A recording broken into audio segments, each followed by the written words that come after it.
Mali had openly said that the UN peacekeeping troops had failed in Mali, proving useless in fighting terrorism.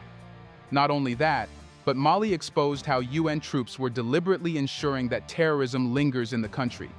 In that way, the UN troops could have an excuse to stay in the country and protect Western interests. Therefore, Mali's military junta ordered UN security forces to leave. Yet the UN did not accept this order, waiting to vote on it in the UN Security Council. Mali's president, Colonel Goita, became highly frustrated about why other countries would decide whether the UN troops would be called back or not. That's when he initiated his plans, using his powers to kick out the UN troops by force. When he did this, the UN troops hurried out of their bases, running to leave Mali. But how did Colonel Goita manage to do this? Let's find that out in this video.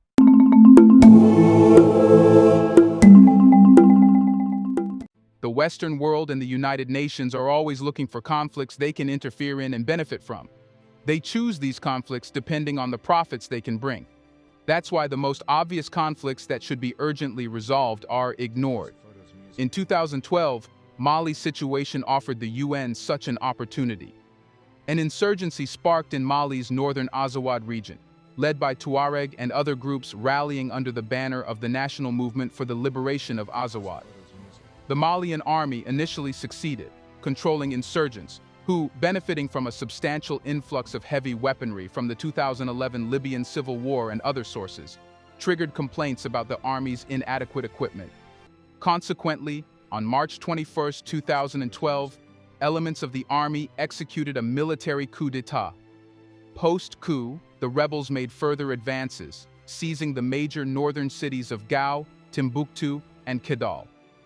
In response to economic sanctions and an ECOWAS blockade, a deal brokered by President Blaise Compaoré in Burkina Faso under ECOWAS led to Amadou Sanogo, ceding power to Dioncounda Traoré.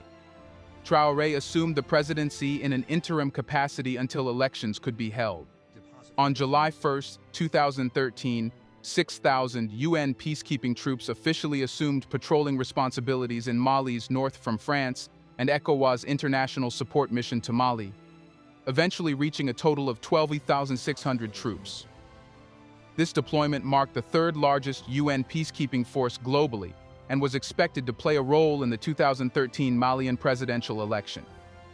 The United Nations Multidimensional Integrated Stabilization Mission in Mali, or MINUSMA, was established on April 25, 2013, and aimed to stabilize Mali after the 2012 Tuareg rebellion.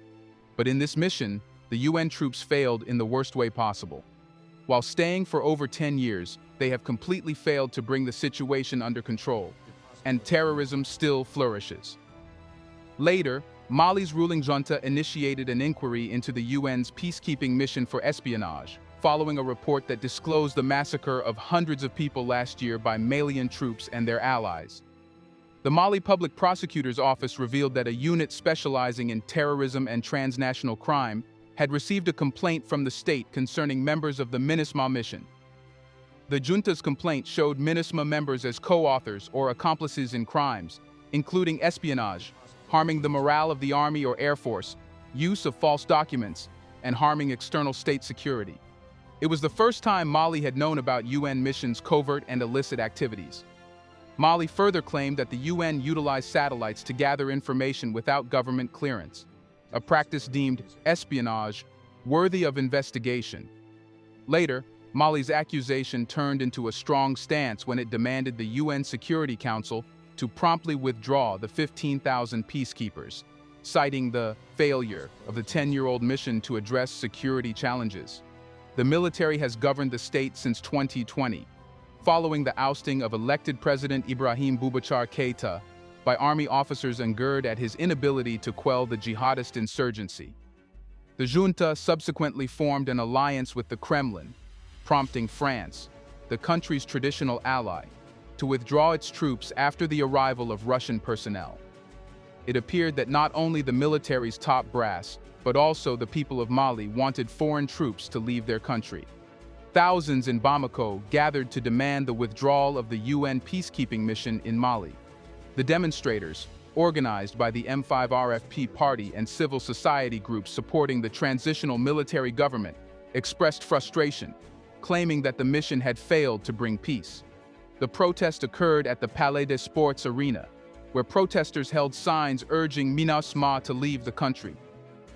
Abdoulaye Diarra, a demonstrator, emphasized, "It's an evil force that needs to leave our land. It's been of no use. It has failed to deliver."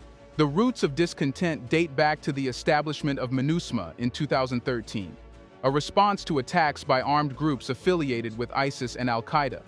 Despite its significant presence with over 14,000 troops, the mission has become the largest, costliest, and deadliest operation in the UN's history.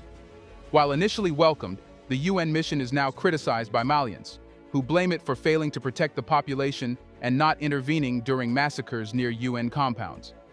Tensions between the Malian military government and MINUSMA escalated, exacerbated by the government seeking assistance from the Wagner Group, a Russian mercenary firm.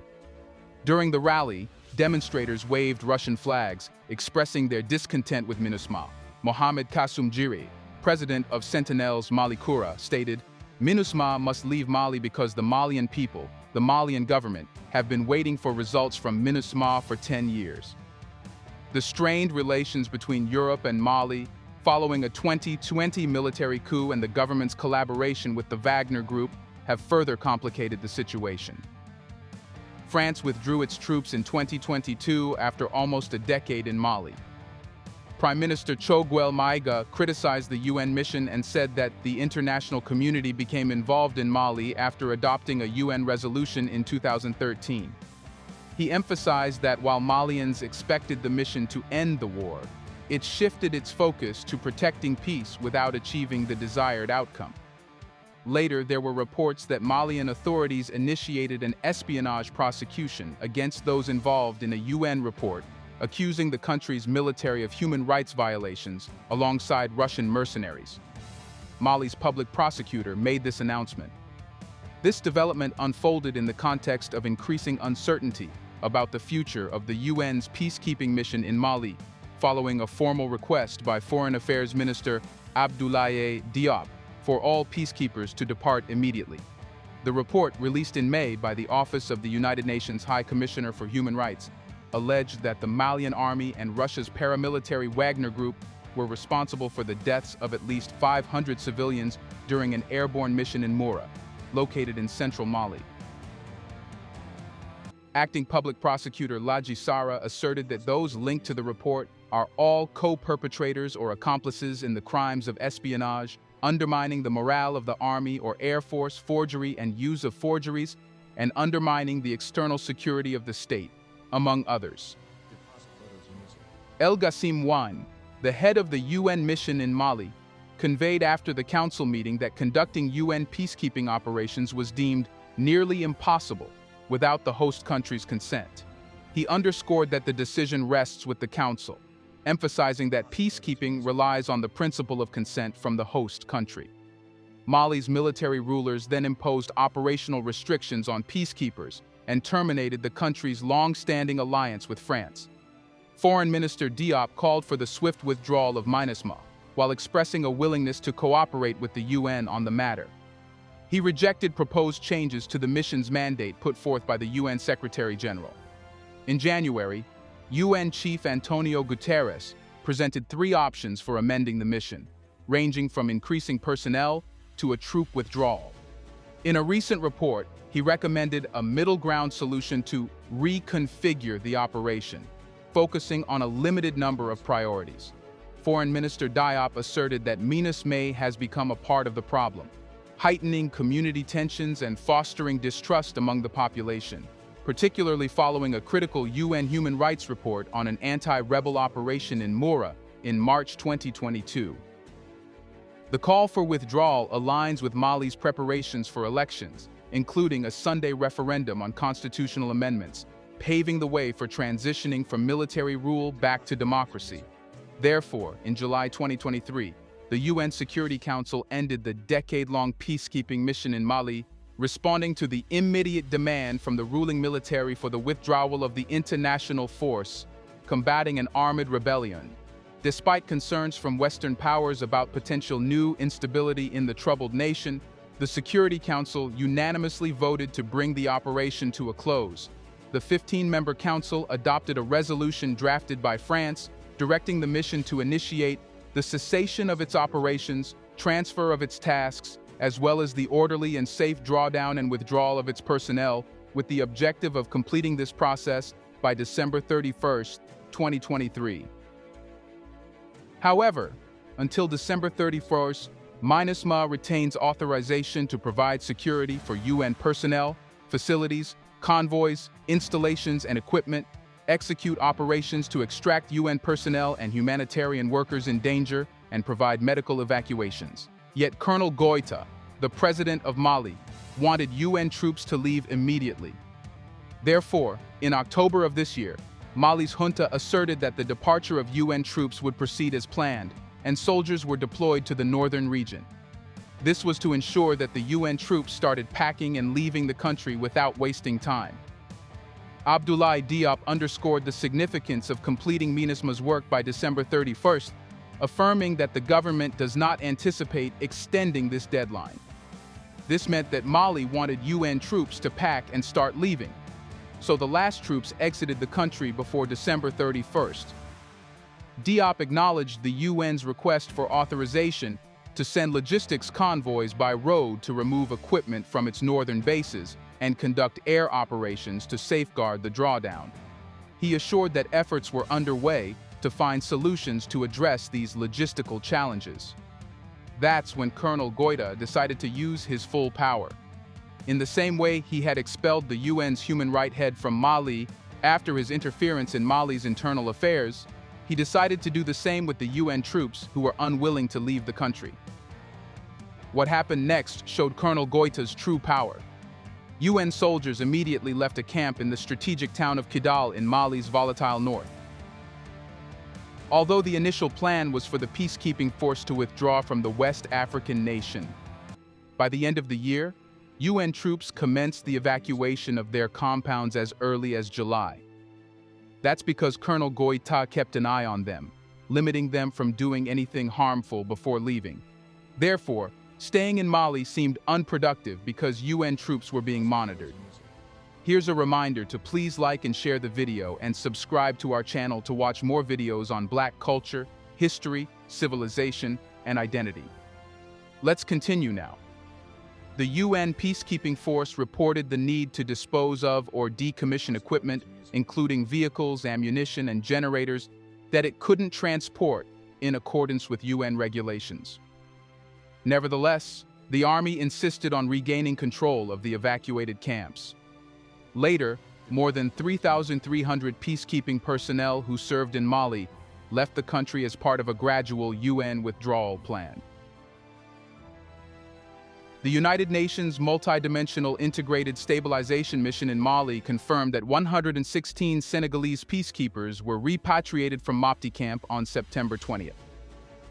MINUSMA reported that 2,680 members of the MINUSMA force and 596 members of the United Nations Police, UNPOL, left, resulting in a total of 3,276 uniformed personnel departing the mission.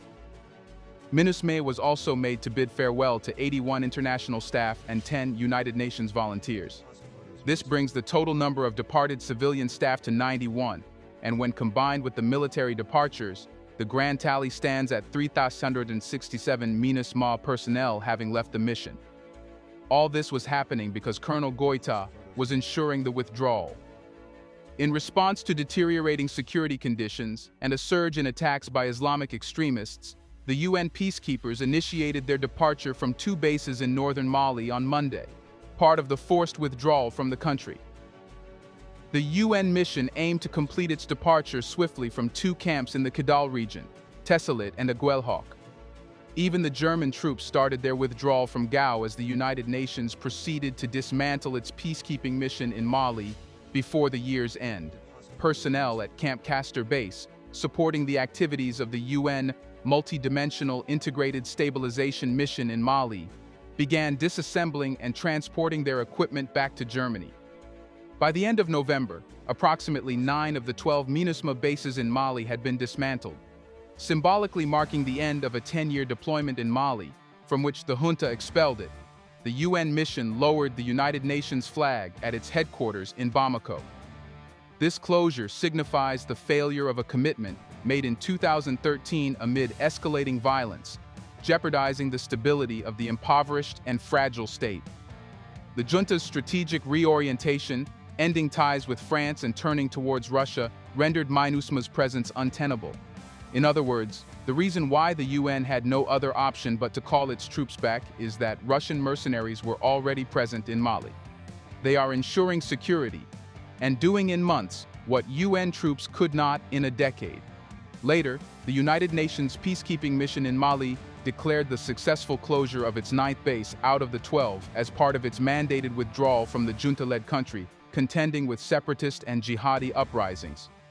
Hawa Ahmed Yusuf, MINUSMA's bureau chief in the city of Gao, formally handed over the Ansongo camp in northern Mali to local authorities represented by Ahmed Ag Aklani. You should know that the decision of Mali's military junta to expel UN troops is due to the shortcomings of the UN mission in effectively countering terrorism in the country. The junta has found out that UN troops intentionally prolonged the presence of terrorism in Mali, creating a pretext for their sustained presence to safeguard Western interests. Having assumed power in 2020, the junta assessed the performance of the UN peacekeeping mission, MINUSMA, in addressing Mali's ongoing security challenges. Despite a decade-long UN presence, the continued existence of terrorist activities linked to groups like Al-Qaeda and the Islamic State prompted the military junta to question the effectiveness of the UN strategies. It also opened doors to possibilities that until now, in over a decade, if the UN troops were not fighting terrorism effectively, what else were they doing? This creates quite a terrible situation and fears that they might have been involved in, helping terrorists and ensuring that every government in Mali follows the West's policies. Additionally, the junta's alignment with Russia and the involvement of the Wagner Group, a private military company associated with Russian interests, could indicate a strategic shift away from prior alliances, especially with France. Suspicions that UN troops deliberately failed to eradicate terrorism may be linked to the junta's aspiration to distance itself from Western influence and align more closely with powers like Russia.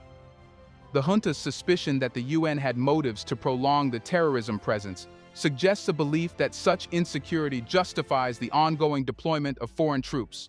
Maintaining a volatile security environment allows external actors, including Western nations, to legitimize their military presence in Mali under the guise of counterterrorism efforts. Moreover, the junta's decision may reflect concerns about the broader geopolitical interests of Western nations, particularly former colonial power France, in the region. There could be a belief that the UN's failure to eliminate terrorism conveniently aligns with the interests of Western powers, enabling them to sustain a military presence for reasons beyond counterterrorism, such as resource extraction or regional influence. The junta's suspicion signals a breakdown of trust between the Malian authorities and the UN mission. What's more, Russian mercenaries have taken the place of UN troops. They are swiftly progressing in addressing terrorism, achieving results within months that the UN mission struggled to attain in a decade. As of now, as UN troops have started leaving Mali, the Western countries are spreading fears about what will happen next. A stage is being set to create an environment where more foreign troops could be sent to Mali. However, it turns out that Mali would not need UN troops because it has decided to shift its focus to Russia and use its mercenaries. The excuse that the UN and foreign troops can help Mali fight terrorism no longer stays. Colonel Goita of Mali has proved that he has the power to get the UN Security Council to call its troops back and force them to leave his country.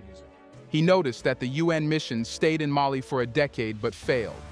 Yet the UN never felt it was unhelpful and that it should end, given that such a mission cost hundreds of billions of dollars. Why was the UN willing to spend such an amount on something that was supposed to benefit? This argument made things clear that billions of dollars were being spent on such a mission to safeguard Western interests. That's the reason you will never find any clear objectives of the UN missions deployed to African countries. These missions adjust their objectives depending on the orders they get from Western countries, which are mostly about how to benefit Western companies. What do you think? Should other African countries with UN and foreign troops use the same strategy as Colonel Goita did to kick out the troops? Isn't it colonial that Western countries get to decide whether UN forces should be called from African countries or not? Let us know your thoughts on whether all African countries with UN forces should send all of them back home. Do you want to watch more videos like this one? If yes, subscribe to our channel and press the bell icon next to it. We have decided to bring videos on something nobody talks about: the Black culture, civilization, history, and evidence about how glorious Blacks have been. Thanks for watching, and until the next video, stay tuned.